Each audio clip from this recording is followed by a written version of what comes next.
اچھا، ایک میسج آیا ہے، من عمل عملا لیس علیہ امرنا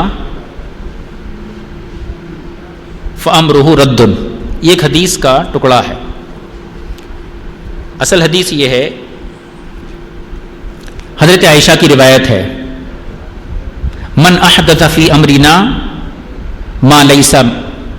یہ مسلم شریف کی روایت ہے، حضرت عائشہ سے روایت ہے کہ حضور صلی اللہ علیہ وسلم نے فرمایا کہ جو ہمارے دین میں، اس کا ترجمہ توجہ سے سن لیں، من احدث فی امرنا ھذا ما لیس منہ، جو ہمارے دین میں ایسا طریقہ جاری کرے جو دین کے خلاف ہے، فہو رد، اس کو رد کر دیا جائے گا. اس کا مطلب کیا ہوا؟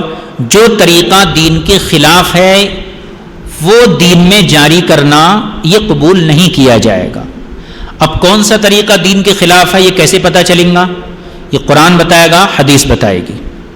اگر قرآن میں کہیں بھی میلاد منانے کو غلط قرار دیا گیا ہے جب تو ٹھیک ہے، اور اگر غلط قرار نہیں دیا گیا ہے تو پھر یہ بدعت نہیں ہے. بہت سی چیزیں ہیں جس کو قرآن عظیم نے بیان نہیں کیا، خاموشی اختیار کی، لیکن اسی قانون کی بنیاد پر ہم اس کے جائز اور ناجائز ہونے کا فیصلہ کر دیتے ہیں. مثال کے طور پر ایک اور حدیث ہے، حضور نے ارشاد فرمایا، من سن فی الاسلام سنتا حسنتا، جو شخص نے اسلام میں دین کے اندر کوئی اچھا طریقہ پیدا کیا تو اس کو پیدا کرنے والے کو ثواب، جاری کرنے والے کو ثواب، قیامت تک جو لوگ اس پر عمل کریں گے اس کو بھی ثواب. ومن سن فی الاسلام سنتا سیئتا، اور جس نے اسلام میں کوئی برا طریقہ جاری کیا تو اس کا گناہ جاری کرنے والے پر، اور جنہوں نے عمل کیا اس کا گناہ بھی جاری کرنے والے پر قیامت تک ہوتا رہے گا. ان دو حدیثوں نے یہ واضح کر دیا کہ کچھ ایسے کام ہیں جو اچھے ہیں اور حضور کے بعد جاری کیے گئے ہیں، کچھ ایسے کام ہیں جو برے ہیں جو حضور کے بعد جاری کیے گئے ہیں. اصل بنیاد کیا ہے؟ اچھا برا، اس کا امتیاز کون کرے گا؟ اس کو آپ قرآن و حدیث سے سمجھ. جس کو قرآن نے اچھا کہا وہ اچھا ہے، جس کو برا کہا وہ برا ہے.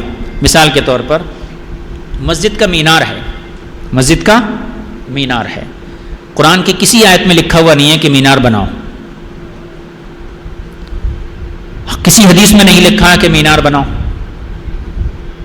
قرآن کریم کے 30 پارے ہیں، قرآن حدیث میں کہیں بھی نہیں لکھا کہ اس کے 30 پارے بنانا ہے تمہیں.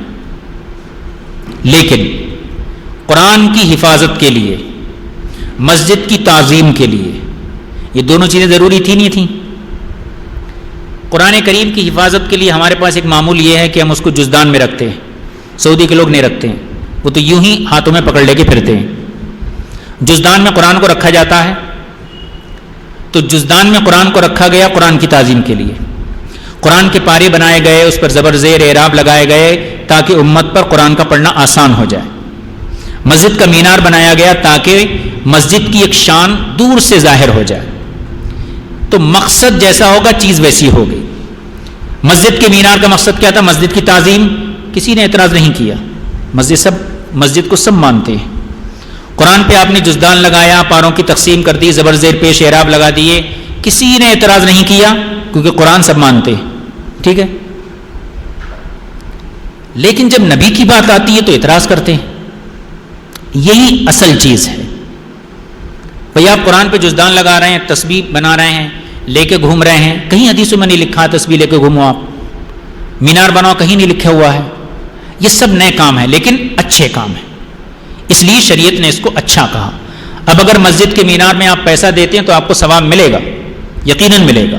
قرآن کے جزدان کے لیے کپڑا دیتے ہیں، آپ کو ثواب ملے گا، یقیناً ملے گا، کیونکہ آپ نے قرآن کی تعظیم کے لیے کیا، مسجد کی تعظیم کے لیے کیا.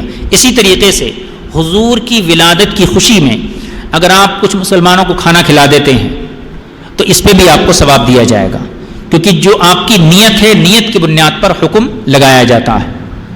اور شریعت کا وہی قاعدہ ذہن میں رکھیے، جس چیز کو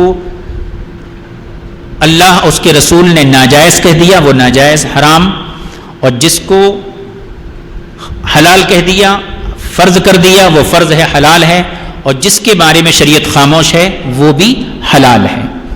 ایک حدیث پاک ہے، حضور نے ارشاد فرمایا، ان اللہ فرض فرائض فلا تضيعوها، اللہ نے کچھ چیزیں تم پر فرض کی ہیں ان کو ضائع مت کرو. وحد حدوداً اور کچھ حدیں اللہ مقرر کر دیا اس کے آگے مت بڑھو. وسکت عن اشیاء بغیر نسیان اور کچھ چیزوں سے اللہ نے خاموشی اختیار کی جبکہ اللہ بھولنے سے پاک ہے تو ان کے بارے میں بحث مت کرو.